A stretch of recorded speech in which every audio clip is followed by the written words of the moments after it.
The voice of Husker Nation is on the air. This is Hail Varsity Radio. Insight, opinion, expertise, along with the biggest names talking Nebraska sports. Join in with the show at 402-489-1240 or 1-800-825-5865. Now, here are your hosts, Chris Schmidt and Elijah Herbel.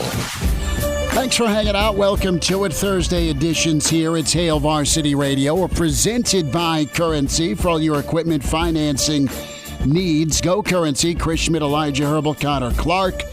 Loaded up today. We'll spend time with Brandon Vogel, HailVarsity.com and magazine. We'll check in with Coach Gary Barnett.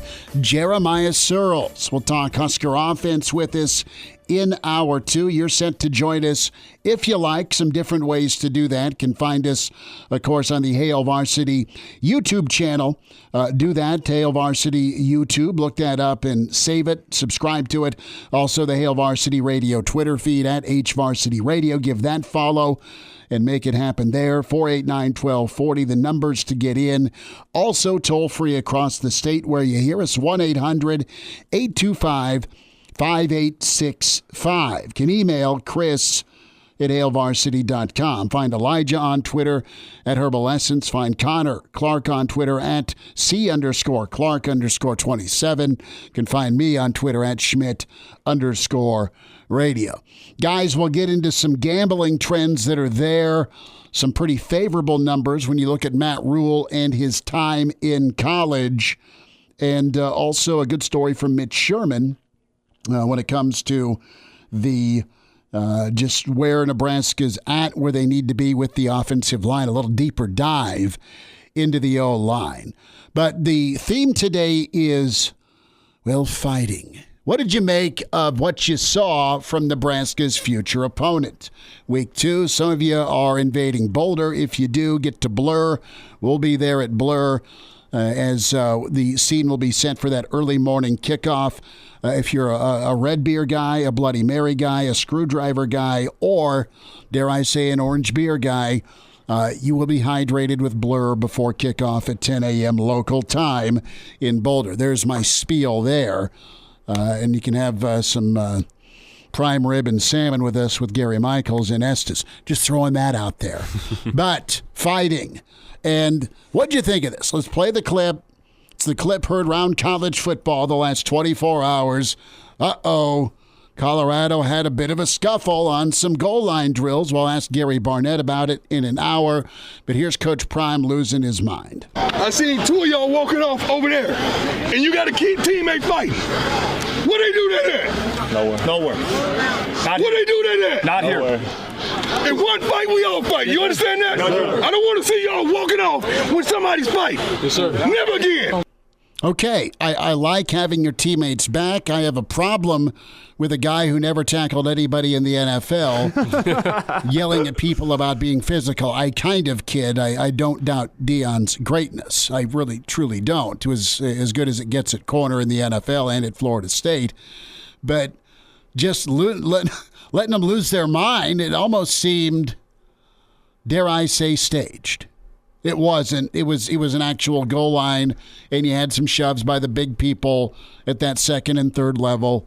We know defensive backs don't like getting shoved around by offensive linemen. And defensive backs are more typical to yap. Yeah. But hey, there it is. I know we're talking about the Buffs and not Nebraska right now to lead off, but what would your policy be? Let them throw down, let them go at it. Allegedly, I mean, if you had a problem, it was like Yellowstone. You got to fight Rip to fight, and that was never a winning deal until Rip lost on purpose to one of John Dutton's kids. But that's an aside. I don't know how tough this Buff team's going to be. I don't know how tough this team is if they're built on skill and speed and talent. First things first, it's Minnesota, clearly. And I think they're going to be real tough just because they've always been. But I don't know. What did you think of Deion? What was your reaction? I thought it was impassioned, and I thought it was good for him to say, look, you got to have your teammates back. But dude, he's bringing in a bunch of Louis. They're all about me, not we. And I think that's going to be a problem with him possibly at this level of college football. Well, I read this as a first off-season culture type thing. Hey, I'm going to instill in my guys, you're going to have your teammates back in all cases, whether that's a fight on the field, whether that's another guy trying to take a cheap shot at him, whether that's off the field completely, and you know what, your teammate needs help studying for some final. You're going to go help him out there. You're going to help him out in all cases. You're going to go get that answer key. I see this as going and setting the culture, and I don't know, I feel like there's some concern if you're 3 years into a rebuild in your coach prime and you're saying, hey guys, if we're going to have a fight in practice, I want my entire team to be involved in that scuffle. That's a little different, but in year one, I can understand why a coach practice 8 or 15. Well, yeah, in that case, I can understand why a coach is sitting here saying, "Hey, guys, it's about building a culture and building our team right now. If your teammate's going to get in a fight, I want you to go back up your fellow offensive lineman. I want you to go back up your fellow defensive back. Let's build some chemistry. Let's build some culture here." And as you kind of alluded to with the toughness leading off, we're going to build a tough team here that's not willing to back down from a fight. You know, if there's a fight on the practice field, we're going to get involved. I wonder if you're all family, changes. Though. I wonder if the tune changes in year 3 or year 4 of fall camp. That's what I wonder here. People have, you know what, bemoaned Coach Prime always encouraging fighting at practice. I don't think it's that at all. No. And I'm not the biggest Coach Prime defender out there, but I think he knows his stuff when it comes to football, and I think he knows, hey, part of that team environment that you want to build within the team is having your teammates back in a fight, or in any case, you're going to have your teammates back, and I think that's what he's trying to build here. He has their back when it comes to chasing that bag. He gets that it's about money and bettering themselves. He gets that, Kyle chimes in here on the stream. You're welcome to do it. All the guys have their Twitter handle on the back of their jersey, and that's about self-promotion. And Deion was all about, Prime, that persona that would hit a home run one week and score a touchdown on an interception return or a punt return in the same week. So he is about excellence with what he was able to do. Never as good a baseball player as Bo Jackson, but was on some of those really good Braves teams, and I know kept getting paid every free agent deal with as many major league teams as he spent with, between the Giants and Reds and Braves and Yankees, and go down the list. So wanted to start things off there with Prime. We'll talk to Coach Barnett and Sirles about fighting during this time of year. And that's the one thing. I mean, Nebraska's legendary teams. We talked to Grant Wistrom earlier this week. We've talked to Dr. Rob Zadiska quite a few times over the years. The pipeline guys took nothing off anybody. And you've heard references to the magical pit of yesteryear at Nebraska, where a lot of things went on, and you got your differences settled there, and then you were able to leave it there. That's the thing. You can let out some frustrations and then move on from it. That's the key to it. So we'll see if this helps Colorado for TCU, hurts Colorado for TCU and beyond. I just think they're problematic on the lines of scrimmage, and it's going to be a really rude season that way. And I think this is part of that. This reaction here from Prime is like, hey, you guys got to be willing to fight. And this might be an extreme example whenever you're fighting your teammates in fall camp. But you know what? When the emotions start running high in fall camp, you're beating heads with the same guy day after day after day after day. And you get tired of some of the stuff he's going to be pulling at practice. So if you're going to fight, hey, let's have a team that's going to be willing to fight as opposed to a team that's going to get their asses kicked. Look, I mean, put it bluntly. I mean, at the end of the day, it's football, and it happens like literally every single year. We see this obviously more in the NFL side, but it's football. At the You'll end of see the day, this with every team around the country. Yeah. And honestly, I mean, the only reason why this is a big deal is because there was, cameras around, right? I mean, you're in a fight. There's always cameras around with Prime. Yes, and you're in a fight in practice against a teammate, and I think the message is, hey, even if it's against your own teammate, you got to have your teammates back. And I think the most important part there is like still having, I guess, the respect, like not losing that, right? Because at the end of the day, I mean, you preach as a football coach, it's a band of brothers that makes up the football team, right? So, yeah, you're going to have your disagreements. Yeah, you're going to go at each other on the football field. That's fine. I mean, that's just a part of football. I really don't see this hurting Colorado, honestly, at all. I mean, I think this honestly just helps them. I mean, You instill that culture of, hey, if somebody gets into a scuffle, we all get into a scuffle. If that's against our own team, if that's against somebody else, I mean, I think that's okay to preach. Who's walking away? Who's running from that is my question. Because you've got to be able to overcome that on the team with your team leaders and your coach. You can make a mistake early in your career, but you can't ever do it again. If it's a consistent thing, obviously, then you have a problem. But like, I don't really see how this is that huge of a deal, honestly. Well, what's weird to me is just the fact that the social media team of Colorado is going out there and promoting this message. Like, I guarantee there's been at least one fight, if not multiple, down at fall camp with Nebraska. As I said, it's what happens whenever you're beating up on the same dude day after day after day. You're waiting for somebody else in a different colored jersey to play against, and you're getting frustrated with the guy across from you because, hey, it's been 13 straight days of banging heads with this dude. So I think it's probably happened at Nebraska, but Nebraska hasn't gone out and publicized those moments on social media. That's what stands out to me about this with Colorado is they've gone out and publicized this moment with their social media. They're not hard to find. They aren't, but that's what they are. They've got to inflate, and this has been on all the morning sports hits. I know we're talking about it as well, but the reason we're hitting on it is because they're an opponent in 3 weeks. Matthew chimes in. His son, Deion's son, was the one recording the close-up of this from what I heard. So what was he doing? Well, there's his one of his sons is a quarterback. Mm-hmm. One of his sons is the social media director. So that's why he's not currently a player. One of his kids played the for social media manager. Just goes and throwing haymakers out of nowhere. I mean, he just comes in from like he's the ultimate warrior, and it's an attack from behind. The son being the social media manager, though, does that not kind of stink of nepotism a little bit? He's not hard to find. Pretty good at it. I mean, he got a documentary thing, and their documentary they filmed was pretty. And I guess how many times has Colorado gone viral this offseason? It's probably 3 or 4 times now. So, yeah, I guess he's pretty good at it. Mm-hmm. It's not nepotism like Iowa. Let's dive into some early. Somebody changes the topic immediately. Love that. No, we can talk about baby Ferentz. We'll save that for the end of the year. Yeah, that's a November problem. That's a Well, it is a November problem, and their defense has been good at scoring. 13 points a game. Yeah.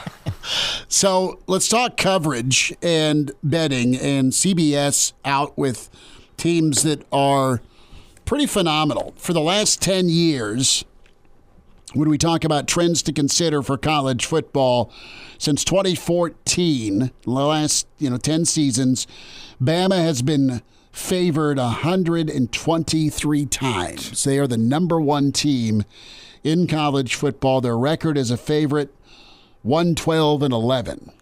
Okay. And as from a cover rate, 53% of the time they cover. Clemson in at 2, Georgia and Oklahoma tied for the most times in their record as a favorite. OU below 50% when it comes to their cover rate. I get into this because you look down the list the last 10 years of the ladder you got to climb to be in that upper echelon of the Big Ten. Ohio State in at 5. Their record is a favorite, 98-9, with almost a 51% cover rate. Wisconsin at 77-21. Their cover rate at 5-10. Michigan sneaks into the top 10 at 76-15. With a cover rate of almost 54%. I'm surprised Wisconsin is that high. Same here, because they've had some really good seasons, but they've also had their typical 9-4. But most of those are 3.5-point ball games against the Iowas of the world or the Minnesotas of the world. But your most successful team is underdog. A minimal of 30 games as an underdog. Look who comes in here in that 10-year window. Baylor, your top underdog team at 28-14-1. They are. Is that 28-14-1 in terms of covering or outright? That's in terms of covering. Okay. So they're at almost 67%. That falls under the Matt Rhule era. When it comes to also successful cover rates, Temple chimes in at number 3 at 29-20, almost a 60% cover rate within that 10-year window. So what I'm getting at here, math-wise, is the reality of Matt Rhule in his time as a coach, they punch above their weight. I think Nebraska's going to be underdogged probably 8 of their 12 regular season games. I think that's fair. Is that a number that you're both comfortable with? Well, whenever you look at the Vegas line at 6, I think they're going to be favored in 6 and they're going to be underdogged in 6. Okay. You think they'll actually be favored in 6? I think so. Northwestern, Colorado. 2 non-con. The 2 non-cons is 4. Plus, I look at Michigan State. You think they'll be favored at Sparty? It depends how the season goes. It's in East Lansing. The very early line is that Nebraska's like a 3-point favorite in East Lansing. I'm not saying they can't win outright or even cover a number. I just don't see them as a favorite. If you're asking right now, right now, what, Purdue maybe because they're at home? Purdue, you should be. And then Illinois, you're probably a slight underdog. Northwestern, you're a favorite? Absolutely. Purdue, Northwestern, Colorado, Louisiana Tech, Northern Illinois, and I'll throw Michigan State in there and make it 6. I disagree on Sparty, but again, we're talking in August. Yes. November's a long, long ways away. A lot can change. But just something to think about with Matt Rhule and his history at Baylor and at Temple. In that 10-year window, you see Temple and Baylor both show up as teams that not only play well but can cover the number, and that's worth something. Brandon Vogel will check in with us next to Hail Varsity, presented by Currency. And now, back to Hail Varsity Radio. Back with you at Hail Varsity Radio, presented by Currency. Chris Schmidt, Elijah Herbel, Connor Clark. We welcome in Brandon Vogel in that football office at Brandon L. Vogel on Twitter. Really enjoy Patrick's observation today. Very nice of him. As he says, so it's a hat day today, Chris. Yes, it is a hat day in lieu of the Floby experiment yesterday. It's not that bad a haircut. I need to just do what Vogues does and just go aerodynamic. Vogues needs just a red tracksuit, and he's looking like KGB from the movie Rounders. Vogues, it is good to see you. It's football season. Thanks for a few minutes today. Thanks for having me. Can't recommend the approach enough. I don't have much choice, and I haven't for a long time. So this is kind of the best that I can do, but it is efficient. So it is we're all about efficiency come football season. especially that, this was the sort of thing, like, now's your time, Schmitty. You're thinking about shaved head, a lot of examples out there of guys going shaved head for 2-a-days, for preseason camp. Like, this is your time. Show unity. But I think Elijah and Connor have to go there too. Whoa. Just be like, this is the team look. Well, and to be vain again for 2 days in a row, I have very few features that I'm proud of. Voice is one, hair is another. Yeah. And that's what I run with. You mentioned Team Vogues, and I want to go there for a moment. You put a tweet out, Hail Varsity put a tweet out today with the magazine, the final issue, and I don't want to get you emotional or weird, but I want to say thank you with the work, talent, and incredible camaraderie that you've shown, and just how flat out magic you and Aaron and Brady are and will continue to be. Yeah, I appreciate you saying that. I'll try to not get emotional as well, but we got 11 years to put together a print magazine. This August issue, unfortunately, was our last one. I think people who follow media know that the landscape out there wasn't easy when we started in 2012, and it by no means got easier. But I would say thank you to anybody who has ever, and certainly is currently, a subscriber to Hail Varsity.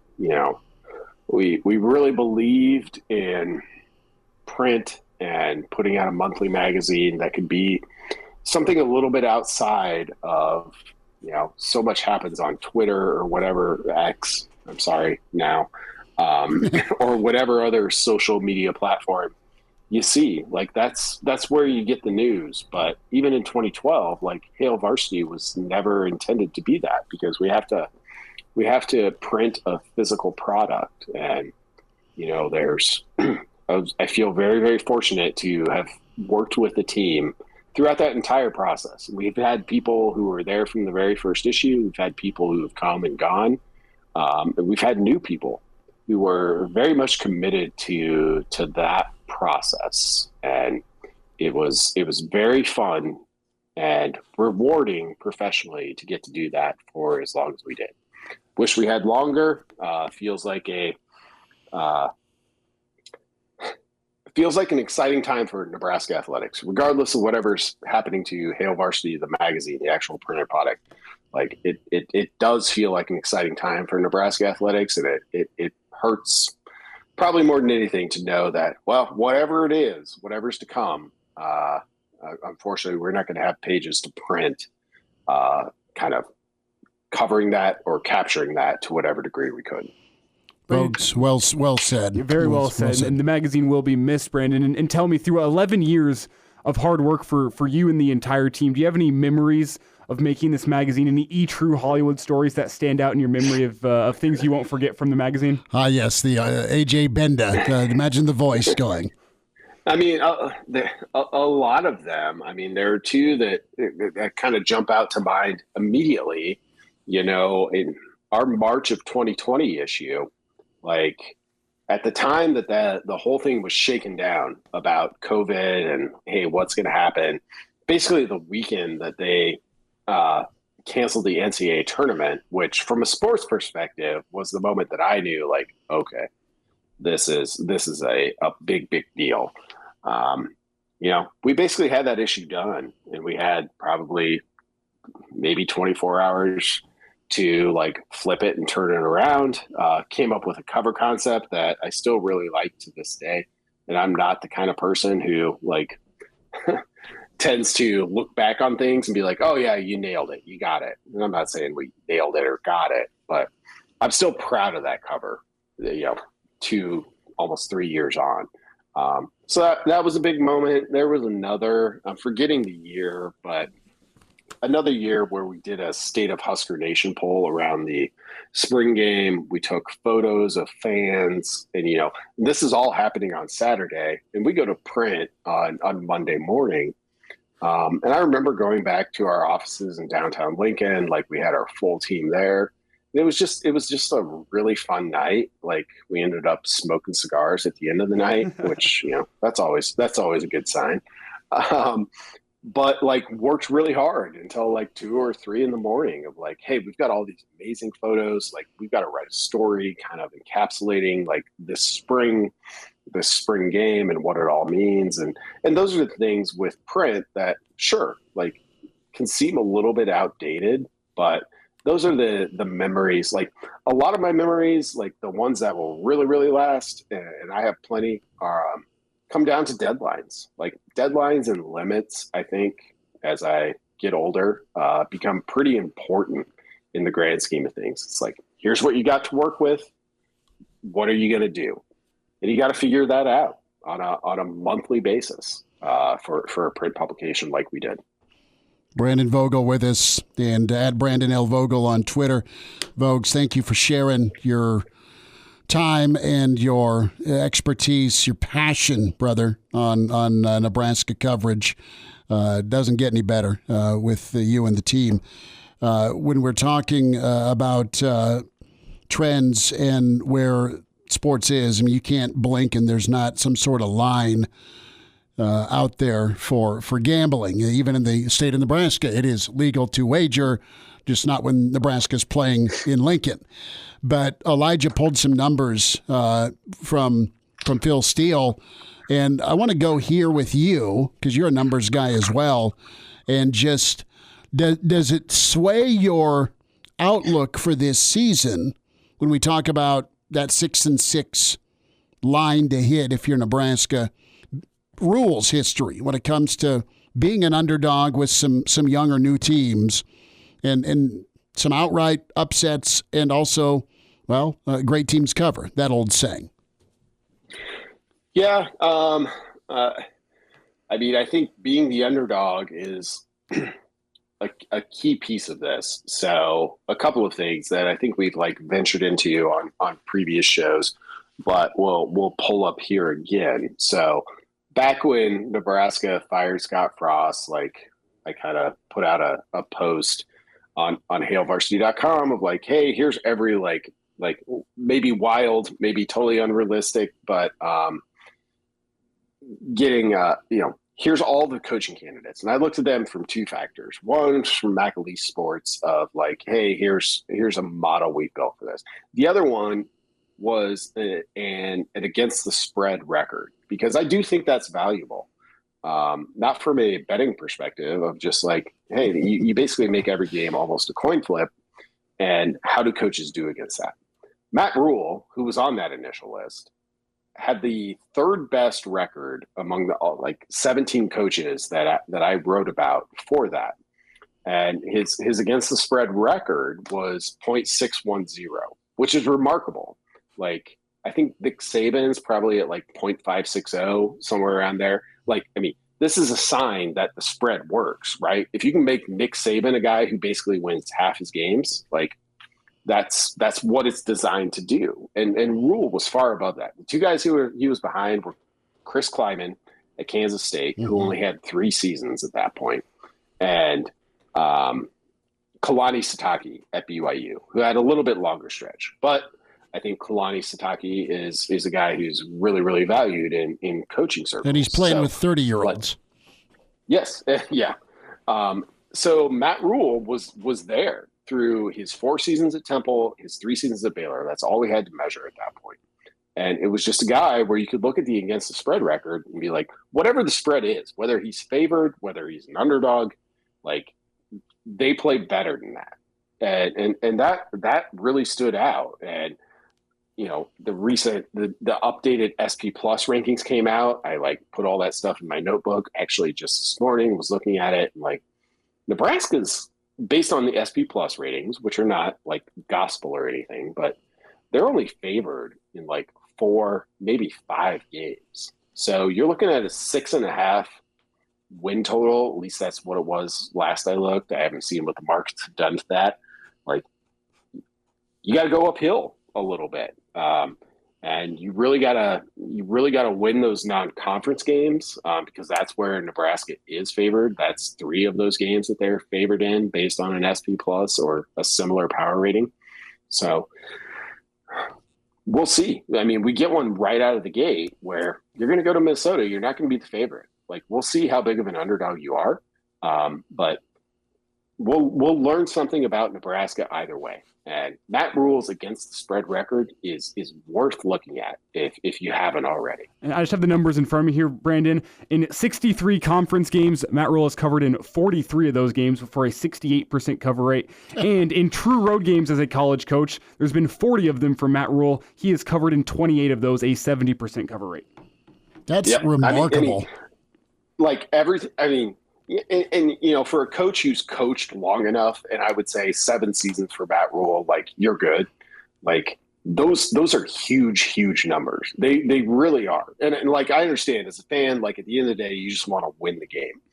But we've had to do so much reading between the lines with the Nebraska football over the past 5, 6, 7, 8 years, however long, that like people talk about it all the time. They just want to come out of the game and be like, the team played well. Like, they put everything out there. And that's what that number is really meant to measure. So, like, yeah, if you're a 22-point underdog against Michigan and you lose by 13, it's still a loss. Like, if that's all you care about, then I get it. Like, I totally get that approach, but that's playing well. Vogues, I'm going to keep you a couple more minutes for some overtime. We got to talk turnovers and quarterbacks next. Sounds good. Hail Varsity Radio is live. Now, back to Schmitty. Schmitty's a great guy, but he don't have a brain. And Elijah. You want me to speak? When I point at you, yeah. On Hail Varsity Radio. That wasn't very nice. Todd off the top rope. Everyone in the stream is mentioning that, yeah, keep the hat on. That's what my wife said when I was leaving. Keep the hat on. Nice to see old Herb neck. Thank you, Todd, for that. We had another tough experience, Vogues, at the barbershop yesterday? Oh. Vogues doesn't know what to say. He's just pausing. And he heard old Herpneck, and he doesn't know what to say. Guys, I gotta Do go we check reference the comments from yesterday? I don't have any. Vogues doesn't have a dog, but he said, I got to go check on the dog, guys. We'll see in a little bit. But Brandon Vogel with us. Incredible issue with Hail Varsity magazine, final issue. Please get that. And black and white cover, fan, balloon. It is magic and incredible work for so many years. At Brandon L. Vogel on Twitter is where you can follow Vogues. So we were talking Rhule and covering numbers, and what do you do? And what do you do when you're kind of an out-talented underdog team? And it's been detailed how well Coach Rhule has gotten his teams to play. I know we touched on it when he was hired, but it comes into play here in 2 weeks, and it comes into play a lot of this season, Vogues. And one thing that is an equalizer, unfortunately, if your defense can go get you the football, and that helps you out, Kleinman and all the work he did. K-State's a premier team, I think of, with forcing turnovers, forcing mistakes, not really having things handed to them, but making their own breaks. Nebraska's going to need some of that this year, but also just let's talk about the upside and then the reality of the quarterback spot with dual threat quarterbacks, and not just Sims, not just Nebraska, but that topic in general. It's live and die by the sword at times from a turnover standpoint. Yeah, it is. I mean, and as we've seen, Nebraska has had sort of unwilling attrition, I guess, in some cases, and some of that's not permanent with the wide receiver group, but that was a big question mark coming in. It hasn't gotten smaller over the practices we've seen so far with Nebraska due to injury and some departures. So it's like, hey, who are you going to count on to catch the ball? Who's the guy where you're like, it's 3rd and 6, like, what, if this play breaks down, just throw it down there to that person and we'll be okay. Like, that was Trey Palmer last year, and it was Samari Toure before that. And you go back a couple years beyond that, it was Stanley Morgan. And there's not that person on the roster that you can identify now. And some of this, goes to Jeff Sims, like with a question I've been thinking about fairly frequently, like, do we think he's going to have the best year of his career? Because if he does, that's obviously a very good thing for Nebraska. But his best year at Georgia Tech, in my opinion, as a passer, not even factoring in running the football, was 60% completion, 12 touchdowns to 7 interceptions. Like, it's better to be positive in that TD to interception ratio, but probably not the gap like you would like to see. And that doesn't mean that's what's in store for this year, but it's a question. Can you avoid those turnovers? That's really been the big thing. Nebraska's turnover history is pretty well documented at this point. It doesn't make any sense at some year they're going to go crazy, like positive, and it's going to be hard to explain why. But the biggest piece of that has been like they just commit too many on offense. It's not about the takeaways; it's about the giveaways. Is there a healthy ratio of touchdowns to interceptions? Obviously, you're in an ideal world. You want 0 interceptions. 3 to 0. Yeah, but I don't think that's the reality of football. Do you think is 2 to 1 a healthy ratio for touchdowns to interceptions, or what is a number for success for Jeff Sims if he can reach a certain ratio of touchdowns to interceptions?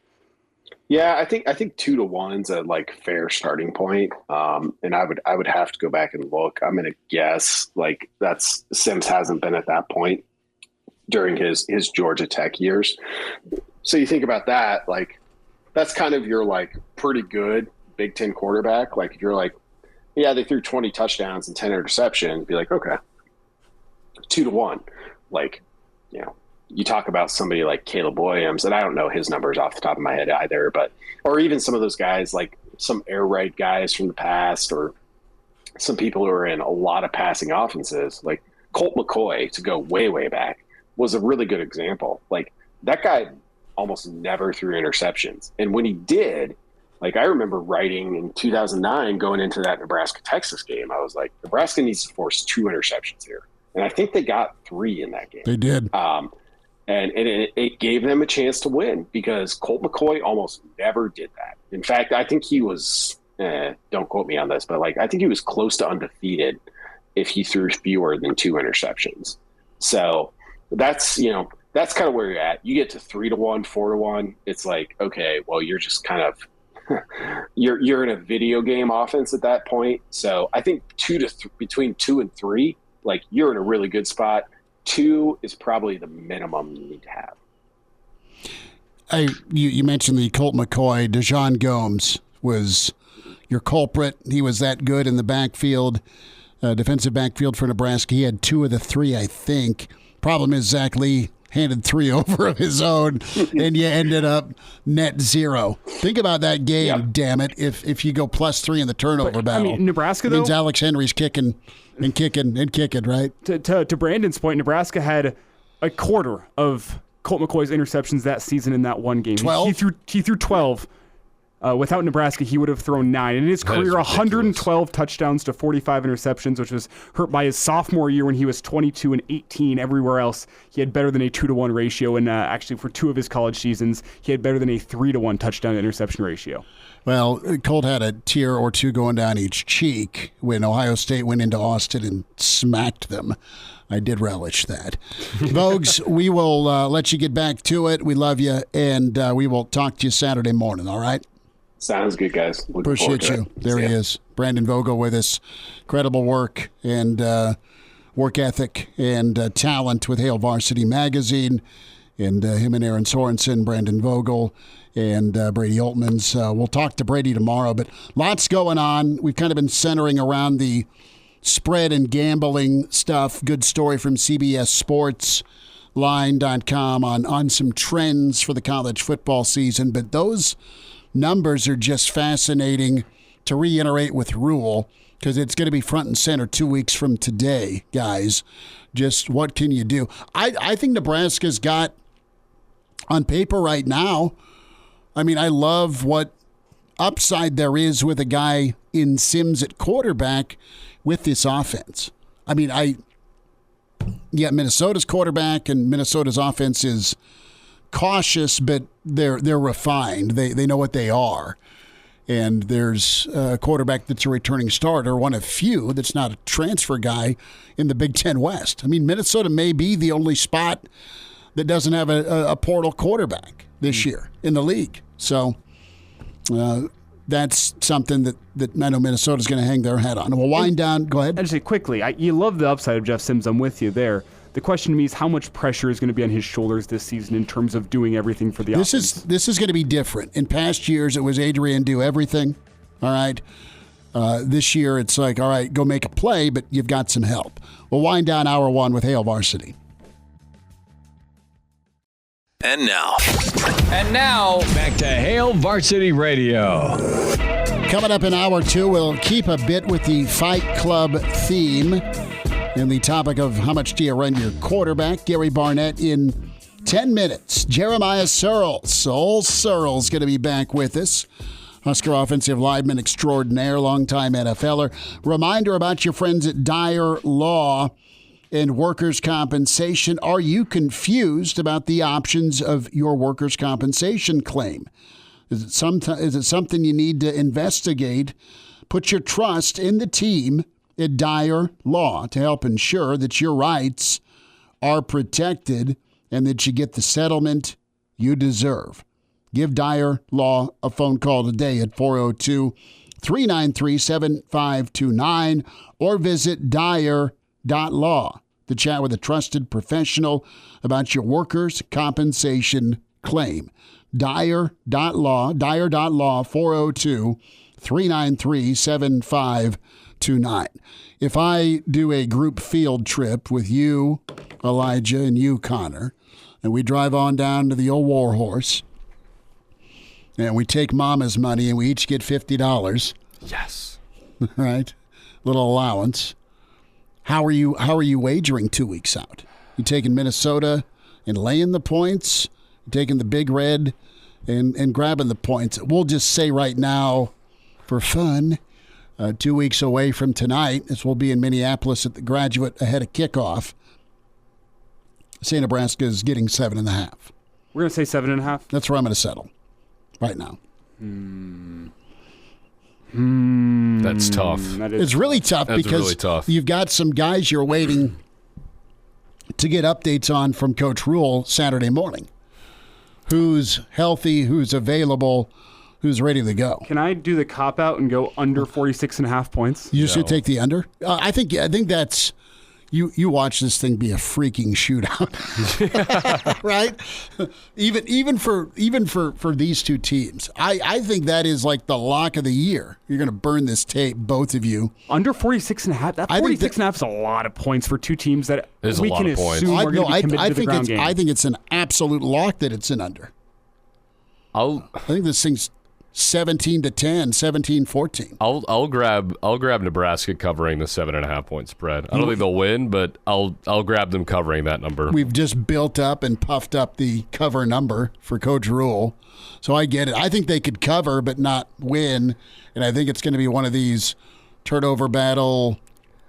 First team to 2 turnovers the wrong way is going to cost. I think this is going to be a one-score game most of the way. What I wonder about is how are those freshmen going to be able to come in and compete along the defensive line? Are those guys, the young guys that are stepping up, when the fourth quarter rolls around? How much you have to lean on them? Yeah, whenever Nash and Ty, whenever they've played 60 snaps all game, are those guys going to be able to come in the fourth quarter and be able to hold their own? Because if not, I do worry about that line. That's where it comes down to for me. I think Nebraska should be able to keep it close, maybe even pull out a win, but that's if their defensive line can stand the test through the fourth quarter. Well, if you asked me this question a week earlier, I'm probably not hesitating with a cover for Nebraska. Now I am a little bit because of that and what we've heard just like injury-wise, but I'll if it's 7.5, I'll take Nebraska in the points. Two guys. We're going to revisit. We're going to revisit next Thursday, and then we'll all sit down and hug it out before kickoff. The two guys that influence my opinion: is Marcus Washington going to be available? Yep. Is Teddy Prohaska going to be available? Those are two guys that swing my opinion. You got a 50-50 shot. One will, I think. One may not be. Mm-hmm. Fair enough. We'll dive into fighting and practice. Coach Barney next. The voice of Husker Nation is on the air. This is Hail Varsity Radio. Insight, opinion, expertise, along with the biggest names talking Nebraska sports. Join in with the show at 402-489-1240 or 1-800-825-5865. Now, here are your hosts, Chris Schmidt and Elijah Herbel. Back into it at Hail Varsity Radio, presented by Currency. We welcome in Hall of Fame coach Gary Barnett. Coach, we got to talk puppies and dogs for a minute. I know you got an addition to the family named Kramer. So is it after Tommy Kramer or Cosmo Kramer that he got his name? It's Cosmo Kramer. It's, we were just thinking of names, and I like Newman, I like Kramer, and we had a bunch of names in the mix, but when we got him, his hair was sticking straight up, and we said, "Oh, it's Kramer." So, that's so good. He's a little guy. He's only about 3 pounds right now. He's 8 or 9 weeks old, so he's not going to get very big. He's a Shih Tzu, but he's just cute as he can be. Well, and does he run the house already? Just being there a short time? Oh, well, of course he does. He's, but we're crate training him, so it's easier to do it with crates and stuff than it was before. So it'll be fun. As pets make life better. Let me ask you more on Seinfeld. Do you have the infamous picture of Kramer up in your house? The one where he's posing? No, but there's a GIF out there of Kramer, and somebody sent that to us of him, acting like Cosmo Kramer. So that's funny. Yeah. Well, getting closer to football season here as social media has been lit up by the training camp fight heard around the college football world with the Buffs and Deion getting after him. What was your policy with fighting during this preseason mode? My policy was it was a waste of time. We only have so many minutes left. Let's don't waste it. pushing and shoving and doing stuff like that. So I would have had a different approach than Coach Sanders did, but we're not the same. So, and actually I was at that practice, and I must have left 5 minutes before that happened because I didn't see it happen. I saw it again this morning, but that kind of stuff, you just, it doesn't do anybody, in my opinion, it doesn't do anybody any good. It meant there was 3 or 4 minutes that we wasted that we could have been getting better. That's how many plays can you run in that amount of time. So, but I get it. I get why he's doing it, and he's trying to put a team together, and a part of putting a team together is building some sort of camaraderie. So I'm sure that's what he was thinking. Is there a legendary fight you remember, either as head coach or as an assistant, that went on that shook the coaches to a point where you had to really talk to the team about it? Well, there was 2, and one of them was between 2 of my coaches. Oh no! We're doing a thud period. We're not in full pads. We don't have the pants on, and we're doing sort of an inside thud period. And our center cuts a defensive lineman in shorts, and so our defensive line coach, Buddy Wyatt, gets really mad and goes off on our offensive line coach, Steve Marshall. So Marshall goes back in the huddle and calls the same play. Now I'm standing there watching this with a recruit and his grandmother. Oh no! And so they go back and they run the same play. He cuts the defensive lineman again. This time our defensive line coach throws himself across the line of scrimmage, hits the offensive line coach in the jaw. The offensive line coach's glasses come off. They're fighting on the ground, rolling around. The defensive guys are egging on Buddy Wyatt. The offensive guys are egging on Steve Marshall. I'm standing there going, are you kidding me? I have never seen this in my life. And so finally we pulled them apart, and I said, I'll see you guys in my office later on. And they were sheepish. They knew that was dumb, but the kids got a thrill out of it. Then we had a fight between Victor Rogers and Tyler Brayton, and both of them are about 6'7" and about 300 pounds. And so I got in the middle of it to break it up, which is the number 1 rule of coaching: never get in the middle of a fight. And I know to this day, if Victor Rogers is listening, I know he punched me purposely. This was his chance. He had a big roundhouse, and he get me, man. And my eyes were watering. I couldn't see. The trainer walks over because he's expecting me to just fall over on the ground any minute. And of course there was total silence, but I didn't pass out and I didn't fall over. But I know every time I see Victor, I said, I owe you a punch, buddy. But those are the 2 I remember. Coach Barnett with the standing 8 count. I love it, man. It was a standing 8 count. I'll tell you, I didn't know where I was. Man, just to get smacked like that at 6'7", 3 bills, and that's a jaw. I'm impressed, man. The art of fighting here. Coach Barnett with us here on Hail Varsity Radio. Buddy Wyatt's name rings a bell. Wasn't he on Nebraska staff at some point? He was at Kansas for a while. Yeah. He was with us at Northwestern. He was at Colorado. He was at A&M for a long time. I think he's at SMU now. But he was a great coach, as was Steve Marshall. They were both great coaches. This was the 2001 year, so there it was, just one right at. I couldn't believe it. I mean, there wasn't anything I could do. I'm just watching these 2 grown men fight on a football field in front of a recruit. So, well, that's part of fall camp, unfortunately, where tempers flare. You're sick of hitting one another. I want to go to the team building and the chemistry. There's clips going around, and this may have been dated a little bit, but it was Coach Saban, and I just saw this on Facebook. He was talking about a story he heard from Pete Rose, and the story was this, and it was Sparky Anderson. What made Sparky such a great manager, Saban was relaying this, you got to know when to pat him on the ass, kick him in the ass, and say nothing. And was that challenge as being the head of a program, knowing when to encourage, knowing when to get on him, and then knowing when to just let it sit a little bit? It sort of organically sorts itself out, and it's part of, you're playing a rough and tumble sport, and guys are going after it. And, every once in a while, things get out of hand a little bit, but you just sort of handle it. I mean, I never had to stop practice and chew anybody's fanny out, but you just have, it's sort of an art more than anything else. Gary Barnett with us, Hail Varsity Radio.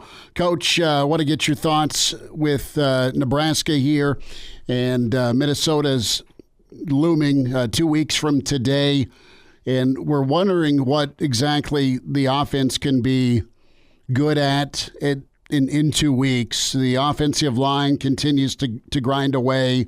I think Nebraska really likes their running back room, very thin at wide receiver, or at least known commodities compared to what was here a year ago. And then you have the Sims factor, and we're kind of leaning towards Sims may be a pretty big focal point that first game when it comes to being a rushing element or attack. What would you do, the offensive game plan with running the quarterback early in the year? Would you go all in, or would you try and taper it? If I'm Nebraska, the name of my game is going to be physical football. Mm-hmm.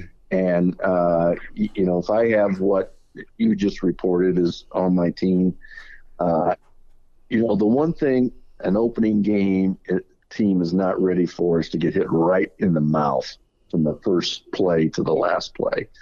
And so that you can set the tone if you can be that physical early on in the first game, if you can just rough up the other team.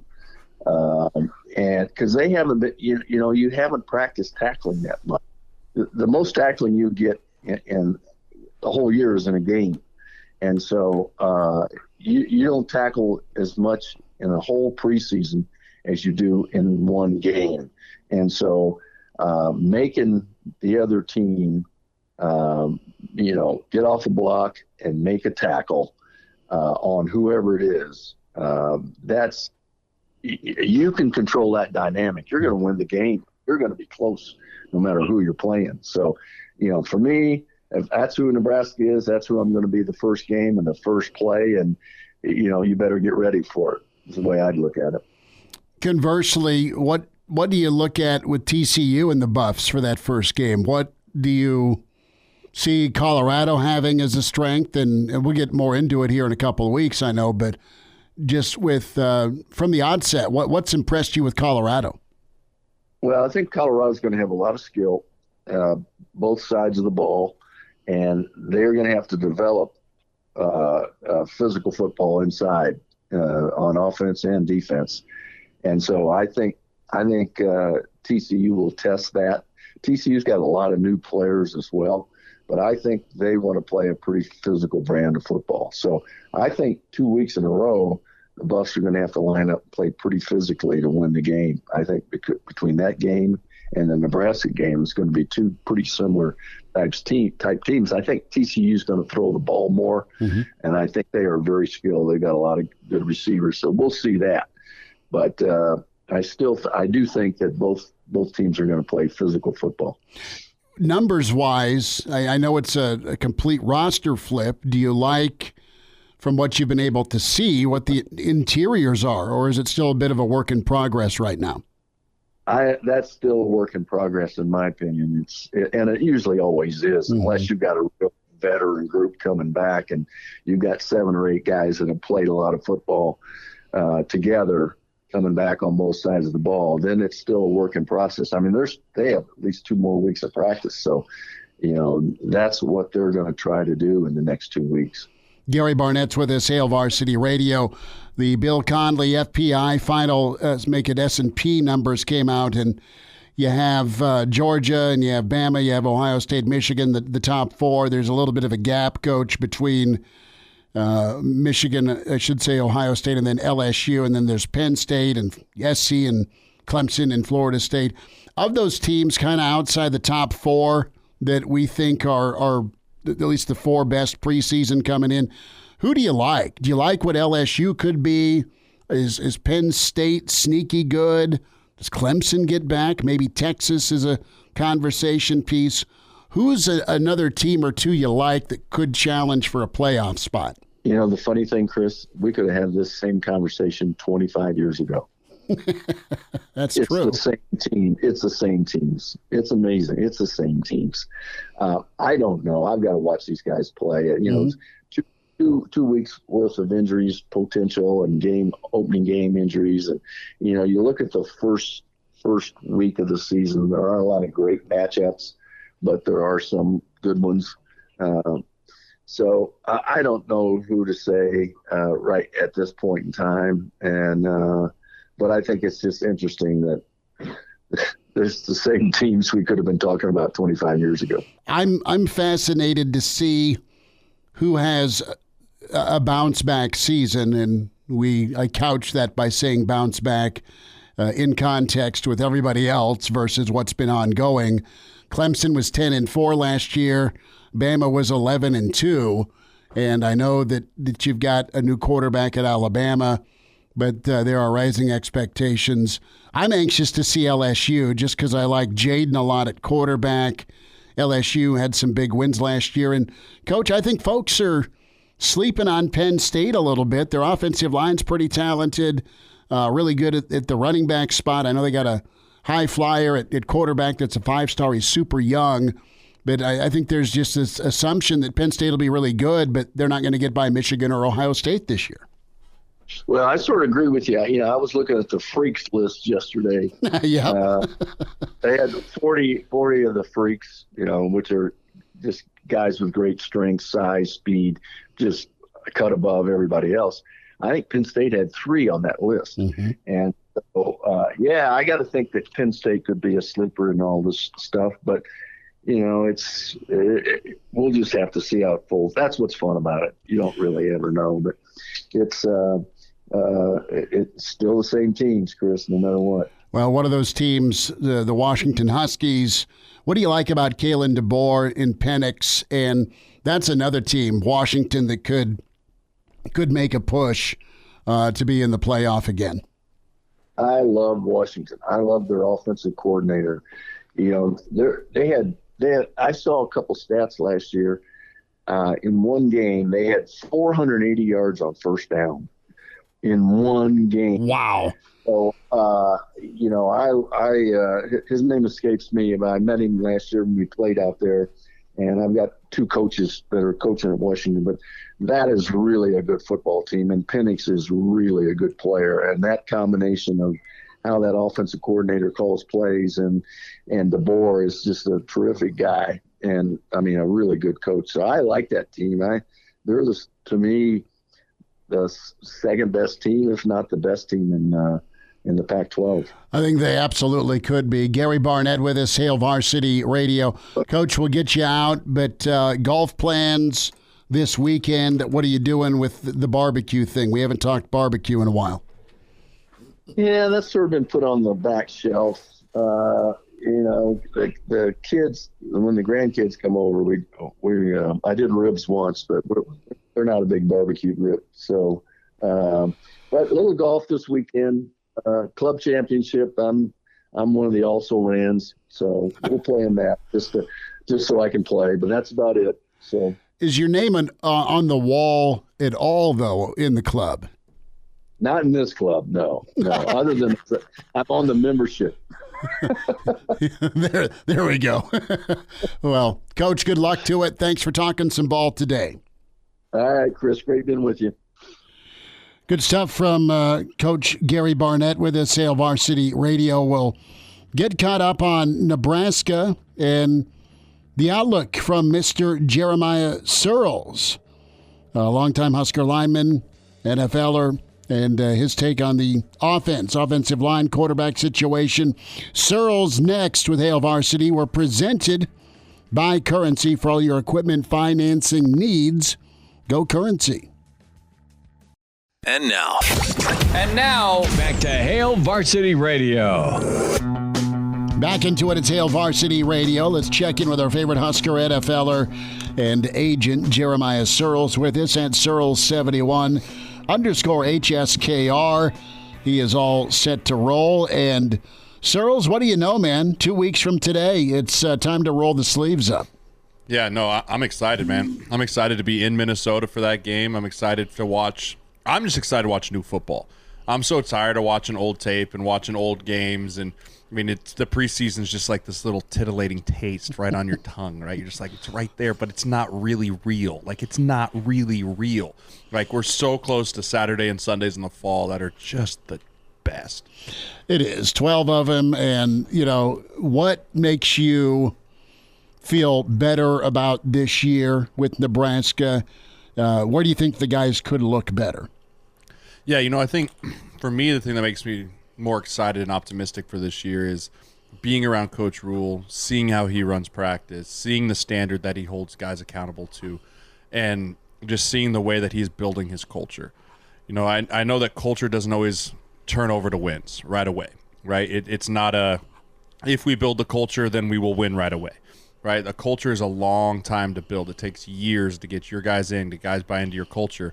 But in the short stint that I've seen Rhule through the spring, through training camp, I do think that he's building the right culture. And so as the guys buy in, as the guys get used to it, and as they get developed more with a lot of the young guys that I saw, that's when we're going to have a lot of our success. And I do think we could see some early success this year, just if guys stay the course and take care of the football. It's Jeremiah Sirles with us here on Hail Varsity Radio. And Sirles, culture's been a big buzzword all off season long. And whenever you look at that culture, what do you think? I know I've already asked you before, what does good culture look like in this season? But what does that build of culture look like as the season goes on? Because you're not going to have it ready to go for game one. If this culture is still continuing to grow as the year goes on, what do you think that looks like? I think that's something that everyone's going to have to learn as they go, right? People now understand the culture that Coach Rhule sets for spring ball. They understand the culture that Coach Rhule sets for summer conditioning and for training camp. Now, how does he handle it during the season, right? It's up to everyone to learn about that. They have to be able to be willing to say, hey, I'm going into this blind, you're going into this blind. Like, we're going to grow and learn together how we game plan, how we prep throughout the week. What's the pregame ritual like? Like, all of that stuff is going to be a learning curve and a learning experience that people on the outside don't understand. Like, when you're going into a game week, it's a routine-based thing. You do the same thing 12 weeks in a row. But when you've never done that one thing with the coach, with the team, like, it's a learning process. Right? And then how do you handle halftime adjustments, right? How do you handle when blows up on the sideline? How do you come together and say, whoa, settle, everyone, how do we get up and down, right? That's all a learning process that just takes time and reps. And when you only get 12 of them a year, that's just something that's hard to replicate. So I do think there's going to be some growth in that, but I just want to see guys that don't panic. That's my biggest thing. Can we talk about how Sirles, we're only 3 minutes in here, and Sirles is already making me use the delay dump button? That's not a bad word. That's not a bad word. Not on most podcasts, but when you're on the radio. That's fair. If you watch the O-line committee, that's the least of the things. No, I get it. It's not a bad word on a look in. It's becoming less and less of a bad word, but not according to the FCC. It will be beaten within an inch of our life if we have two of them in a year. So that's fair. That's fine. No, you're that's good. On me. No, that's you're Sirles Gasser. I get passionate about it. All right. Good thing I am a great producer in here that's on top of my game. I had the bleep ready to go. And you nailed it. So with the offensive line, at this point in the season, or the preseason rather, do you have a feel on what could be a strength or a bread and butter? Last time we talked earlier this summer, what kind of run team can you be? That was a topic of discussion.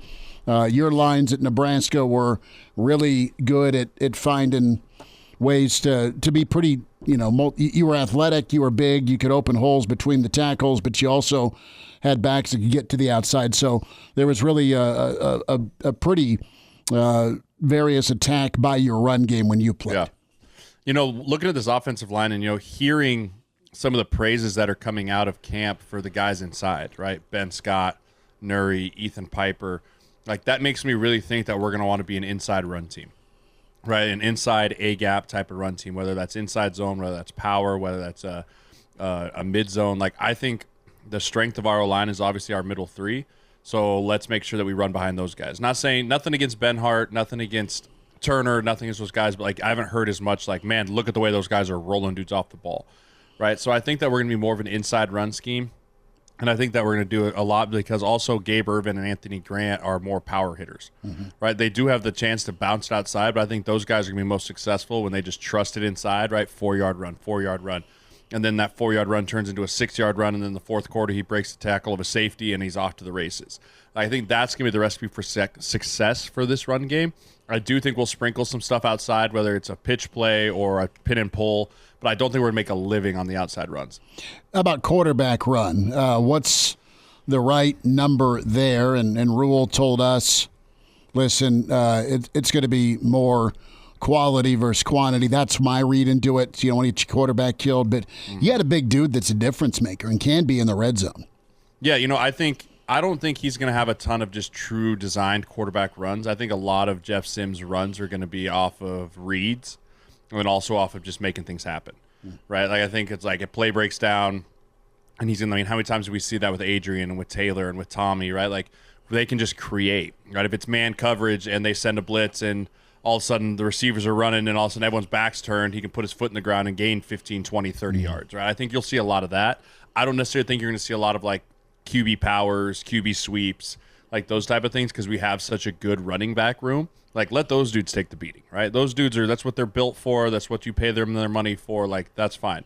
I think that you're right. In the red zone, you might see a couple gadget more of because when you have the quarterback run, you gain an extra blocker, right? So you can have some more leverage on those things. But I think just out in the open field, it's going to be more of a creative, or if he has a good read to pull it and run. So would you say, Sirles, and you're a guy with experience here, that Jeff Sims, his utilization in the offense is going to be more Josh Allen than Lamar Jackson? Or maybe you have a better NFL comparison there in terms of what Jeff Sims could be for this offense in terms of utilization. But whenever I think of less designed quarterback run, you know what? You got man coverage, backs returned, you're going to take off. That reminds me of Josh Allen. Yeah, I think, that's – I'm trying to think of a good comparison.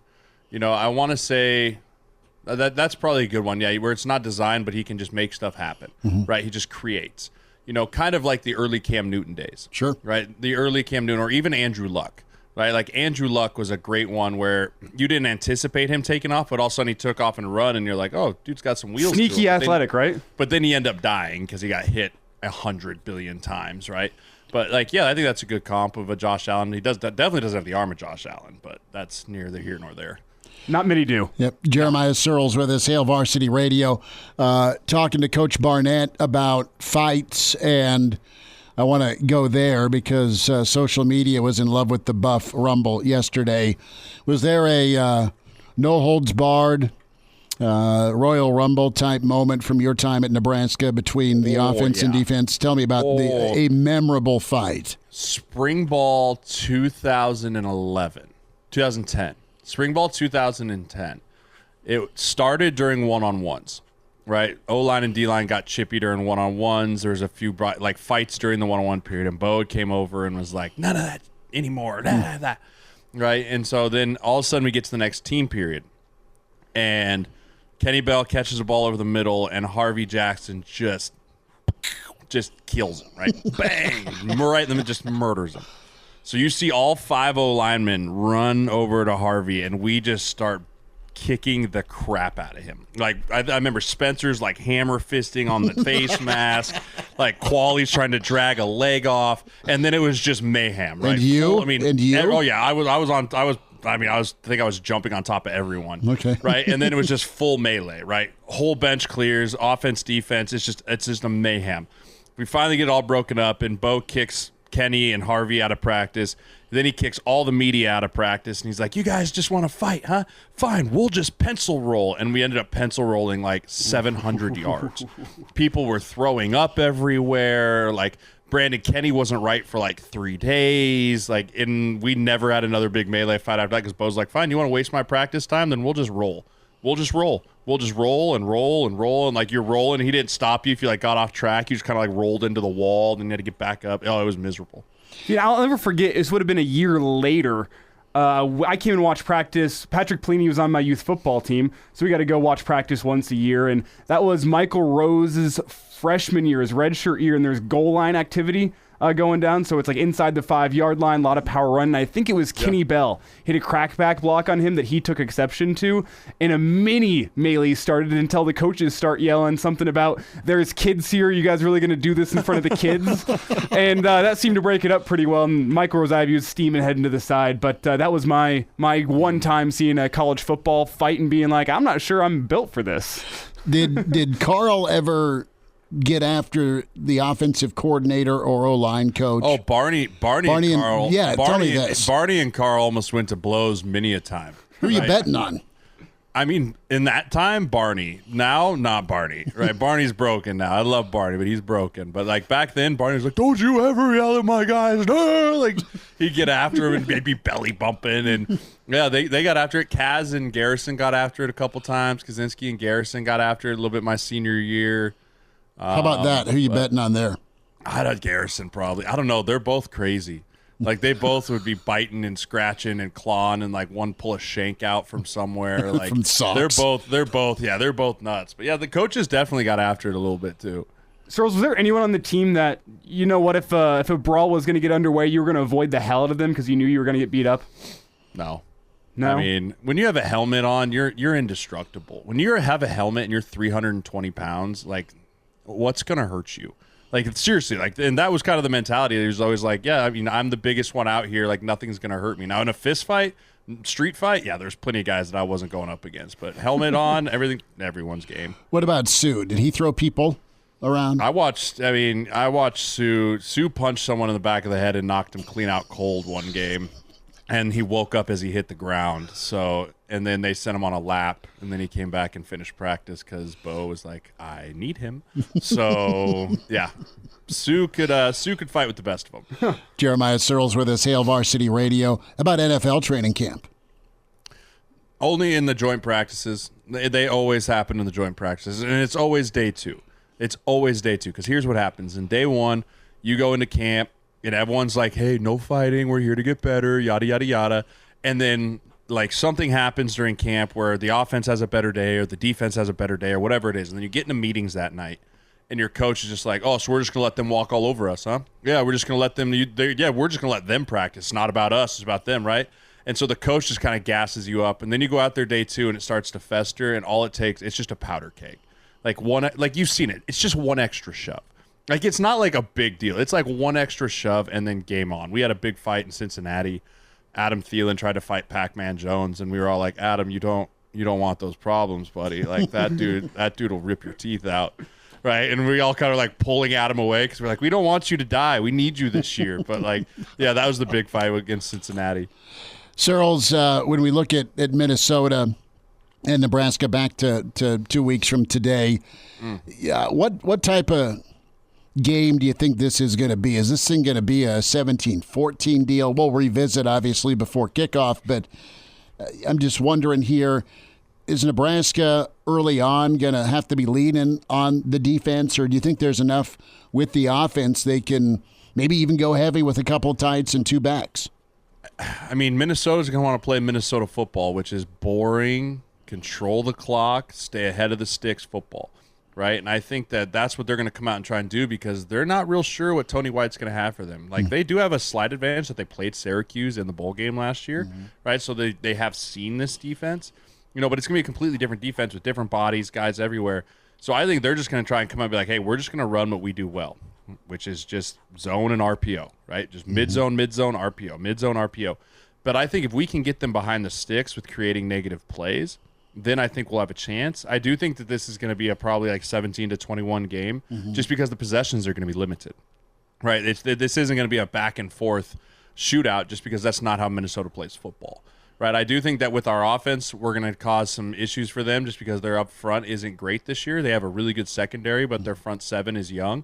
But I do think the strength of their offense is their running back room. So the running back room, they have a mobile quarterback. So I do think they're going to have a chance to make some things happen. But, again, they're just going to keep it very, very vanilla, very boring. How conservative do you anticipate Nebraska's offense being, or is that even a concern right now? Because you got an athlete like Sims.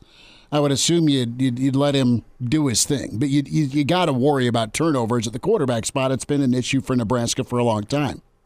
Yeah, I don't think we're not in a position to hold anything back, right? I think we're in a position that we got to empty the clip, right? If we're going to go out and win every single week, we're going to need everyone at their best, firing on all cylinders, and that just means putting Jeff Sims in good situations, right? We don't want Jeff Sims throwing the football 50 times a game, right? That's not a winning formula for Nebraska. If he can throw it between 18 and 25 times a game and be in that 15 to 17% or 17 completions, that's a win, right? That means that we controlled the clock, we threw on third down, and they were good balls. But as soon as we get him throwing 30, 35 times a game, then that's not a good recipe for Nebraska. It's Jeremiah Sirles with us here on Hail Varsity Radio, 2 weeks out from kickoff between Minnesota and Nebraska. And Sirles, whenever you look at that game, just tell me from our vantage point now, 2 weeks out, which position group do you think is going to have the most pressure on them to go have a good game? The type of position group where Nebraska's really, really going to struggle to get a W should that position group struggle? D-line. D-line, man. I mean, against Minnesota, they are a smash mouth up front. We know we're going to run the football. You know we're going to run the football. Stop it. And, you know, looking at our defensive line, we have some good bodies up there, but our depth is going to be tested and tested early. And it's young depth, right? It's not proven depth. Like, yeah, we've seen them in training camp, but what do they do when the lights is on and everyone's watching, right? Like, that's going to be a position group because I have a lot of faith in our linebacker core. You know, I have a lot of faith in that DB room, which is weird for me to say because I hate DBs. But that D-line group's got to be going to step up and hold on to make sure that those linemen aren't getting free runs out of there. How can Tony White and the other guys in that defense, the linebackers in the defensive back room, as you said, how can they take some pressure off of that defensive line? The biggest thing is if they get a chance for a TFL, they can't miss, right? If you get a chance and you get a clean shot and you're blitzing and you get a clean, like you can't allow a missed tackle for a TFL. Right, if you get a chance to get them behind the sticks, get them down, no missed tackles. Like, that's going to be a big thing to help take some pressure off that defensive line. Sirles, we'll talk closer to kickoff. Thanks for making time, dude. I absolutely appreciate you guys. Go Big Red. Good to spend time with Jeremiah Sirles. Podcast for you if you missed Coach Barnett or want to get caught up again, or with Jeremiah Sirles, Brandon Vogel, Spotify, iTunes, Google Play with Hail Varsity Radio. Can rewatch the show, the Hail Varsity Twitter feed at HVarsity Radio. Give that a follow. Hail Varsity YouTube. Going to be posted just shortly after the show. Chris Schmidt, Elijah Herbel, Connor Clark. Pretty good lineup and story here from ESPN.com. Best case, worst case scenarios. We'll dive into that with Nebraska tomorrow. But they have their top 25 teams listed. And you have some high aspirations for a team like Wisconsin. They come in at number 19. That's another opponent for Nebraska. We'll see how long they stay an opponent with the new Big Ten divisionless schedule. But one more rodeo for Nebraska in Madtown this year. It's not been good for the Big Red against Wisconsin. This is pretty interesting. Fickell is going to have the air raid, or dairy raid, as some of the Wisconsin fans are calling it. You have 18 starters back. You've got a very competent quarterback in the SMU transfer, Mordecai. And then you got Braylon Allen, who's fantastic. So the range right now for Wisconsin is this dream season of 12-1, 11-2. But they could have a floor of a 7-5 or even 7-6 again. That got Chris ran out of town. And you circle the worst case being this stretch. How does it work out? Iowa is the leadoff here, but you have a 3-week stretch, guys, of Iowa, Illinois, Ohio State consecutively for Wisconsin. Best case, they win them all. 2-1, very respectable. 1-2, you're not going to sneeze at. You go over, and then there's some doubt there with the new system. Fickell's been good, though, in his career.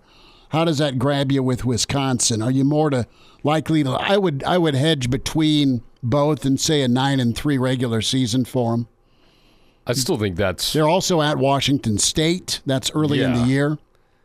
I would say probably 8 is the you highest think I'm willing to go Wisconsin? right now. I just don't understand, like, 12 wins with Wisconsin this year. No way. No way. But let's be honest. 10 wins, maybe. What's killed Wisconsin? It's not been their defense. It's not been their run game. It's been when they've gotten behind. It's been when their quarterbacks had to make a play. And they've just not had quarterback play against some of the teams that they're like, i.e. the Illinois or the Iowas. And they don't They haven't done what they've done early in the Bielema era, and that's win those big home games against an Ohio State or a Penn State when they come to town. They just haven't done well in the crossover. They're not beating Ohio State. Let's just cross that off the list. I think now. all 11 games they should be favored in. All the other 11 games that they have on the schedule. Aside from Ohio State? Aside from Ohio State, they should be favored in all 11. Do they get Iowa at home? I think they do. Okay. They get Iowa at home. They have to go and play at Illinois. That could be tough. You get Ohio State at home. You got rocked a year ago in Camp Randall by Illinois. I think Illinois is going to be tough to beat for a lot of teams, but I think they're more susceptible this year. They're younger this year. Just because of what they lost on defense. I mean, Wisconsin's road games are Minnesota. I'm going backwards here. Minnesota, Indiana, Illinois, Purdue, and Washington State. Very manageable road schedule. You get your tough games at home. And I mean, I think they're going to be favored over Iowa. At home. Yeah, if they're at home, probably. That's the one remaining game on there. I go, well, that's probably a close one. Washington State's the other toss-up, but I think they're probably going to be favored there as well. I think they're going to be favored in 11 games. I feel like there's just something, I don't know, maybe this is just me. I just feel like there's something missing. Well, it's just going to be weird and different. How can they handle this new offense? How quickly can they get that new offense installed? Because they have the talent to execute it. Ohio State, their best case is winning a title finally. They have 3 road games: Notre Dame, at Wisconsin, at Michigan. And now, back to Hail Varsity Radio. One final time, Hail Varsity Radio. Good Stuff Thursday. Brandon Vogel, Gary Barnett, Jeremiah Sirles, Chris Schmidt, Elijah Herbel, Connor Clark. Reminder to get buckled up. One of every 3 fatal crashes in Nebraska involves an alcohol-impaired driver. Why take chances if you drink? Don't drive. A message from the Nebraska Department of Highway Safety Office, Ceiling and Floor. What we're talking about with some of these teams that are perhaps trendy to dive in on, or could be a big boom if you go all in on, say, a year one in Wisconsin. 9-3, 10-2. Dare we say 7-5 for the Badgers? No way. We were looking at Ohio State. Their ceiling's that national championship. They've been in the playoff a ton. They vanquished Clemson, and then Bama did them in. That was a few years back. They didn't have enough time left on the clock. Otherwise, they gave Georgia everything the Dogs wanted a year ago in that semi. Mm-hmm. But this is a tough call for Ohio State with a new quarterback. They've been magic breaking in new quarterbacks. You've got roadies to Notre Dame, at Wisconsin, at Michigan. You still have Penn State also on the schedule. So Ohio State, dare we say, a 9-3 year for the Buckeyes? I don't know that they go there. LSU, 10-4, the win over Bama last year, a trip to the SEC championship game. Their dream season would be getting into the playoff, back to the playoff with Brian Kelly. The reality slap, fellas, 8-5. Check out this schedule. Again, they'll take on Florida State. They'll have a trip to the Grove and Ole Miss. They have Bama in Tuscaloosa. That rivalry, the boot against A&M. And then there's the bowl game, because they'll be likely in a New Year's Day bowl, perhaps. So LSU, do they backtrap? I don't think so with their quarterback. I think Jaden Daniels is every bit as good as there is in the SEC. Really, really good quarterback, and the transfer from Arizona State. Bama, does Saban slip to 3 losses this year? Do they sweep Texas? They're at A&M. They open up and host Texas the 3rd week of the year. For them, what's their quarterback situation going to be this season? They've got 3 choices of guys everybody wanted in college football. They host LSU, and they also host Tennessee this year. Any quarterback that is thrown into a situation at Alabama is going to be fine. I mean, it's the same thing with Ohio State. What are we doing here? Like, seriously. We're going to play this when Bama's 5. I'm kidding. They're not going to be 5-3. But just say, I remember 21 years ago, the lead on College Game Day was Red Alert. Nebraska has lost 2 games, right? The 7-7 season before you two were born, probably, or you guys were bouncing around. Infant, yeah, I was an infant. But that was the tone. That was the story of college football. Nebraska's lost their magic. They're unranked. Well, Bama's not going to go that far back. No. But they looked mortal. They looked like mortal last year. Bama didn't look like the Bama that we've grown accustomed to. And they looked mortal last year. They lost with Will 2 Anderson one-score games on the road. and Mr. Young. They're the best quarterback and edge rusher in college football. 2 of the top 3 picks. And what happened with all of that? They won a tight one at Texas, right? Then they lost 2 ball games they usually win in the last second against Tennessee. I'm just saying, I think any quarterback that's thrown into that situation out of that room is going to be fine. We need to hit this topic again tomorrow because I think Excuse me, it was LSU, not Tennessee. Iowa has a really fun floor and ceiling debate, so I think we need to get back into this tomorrow. We'll get to Iowa, floor and ceiling, best case, worst case. We'll dive into the Big Red. Find us at 4 tomorrow with Hail Varsity. Thanks.